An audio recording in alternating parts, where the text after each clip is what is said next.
All right, I just want to make a quick video documenting how to get this prepped. All you basically need is to take the original E30 diff housing off, and then we're going to drain the fluid first. That's 10 mil Allen. Get those loose, and then the 17 mils around here. Okay, so we got the rear cover off. What we want to do next is remove the speed sensor gear. Sometimes this has interference with the E36 diff cover that we're going to use. So I'm going to show you a quick way how to take this off in like under 30 seconds. We're going to pop out these half shafts on each side. They're just held in with a C-clip, and they pop off relatively easily with just a pry bar. Show that in there. Okay, it comes out. Same thing on the other side.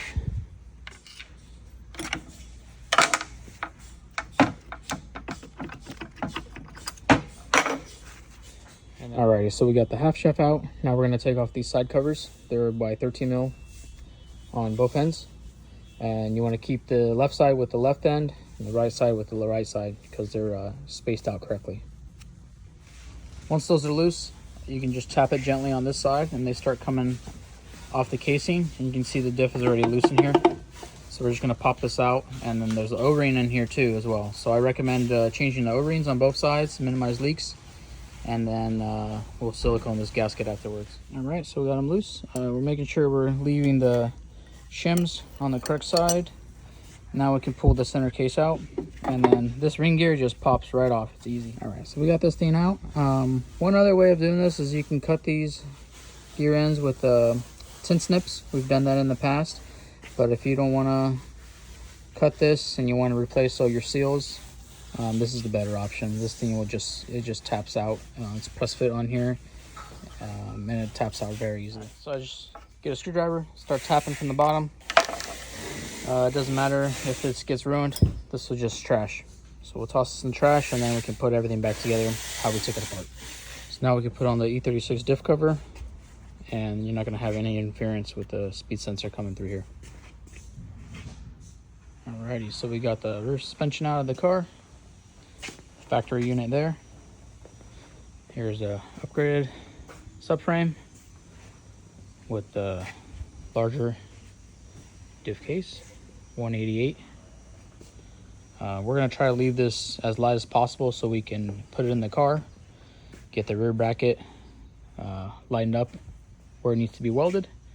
We'll tack it in place, and then we'll drop this down real quick, get it fully welded in, seam sealed, protected from the elements, and then we can install the fully assembled subframe back into the car.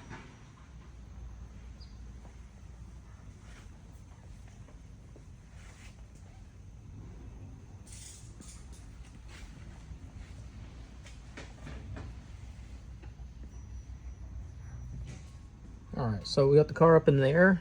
We're gonna cut off these original 2 tabs on both sides, and then we can get the subframe in the car and start tacking that bracing. Okay, we just use a angle grinder, lop them off. They're relatively thin, so they pop off pretty easily. And then we're just gonna clean up the surface to bare metal so we have a good portion to weld to.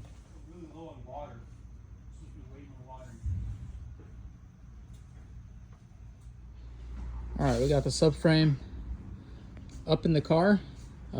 Just the bare subframe with the diff. We want to bolt it up on the 2 original subframe mounts, and then that's going to give us the placement of this rear cover. It sits spot on the factory positioning, but I like to do it this way. That way it's a lot easier for installation and removal. So we'll get the subframe in here. We'll go ahead and tack in this rear cover.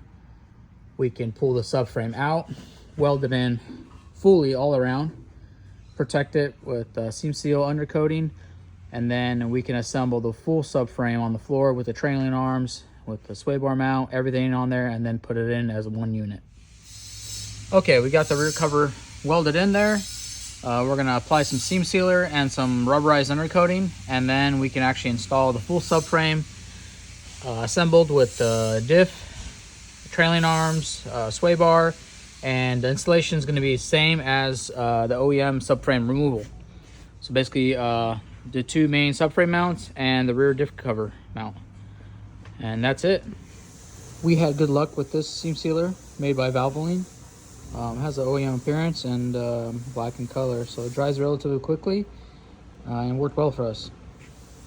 Once the seam sealer has adequate time to dry, we like to coat it with some sort of rubberized undercoating. This one has also given us great luck. Alright, so we seam sealed it up, and we're just going to give it some time to dry up, and then we'll spray it all with rubberized undercoating and make sure that all looks pretty and nice.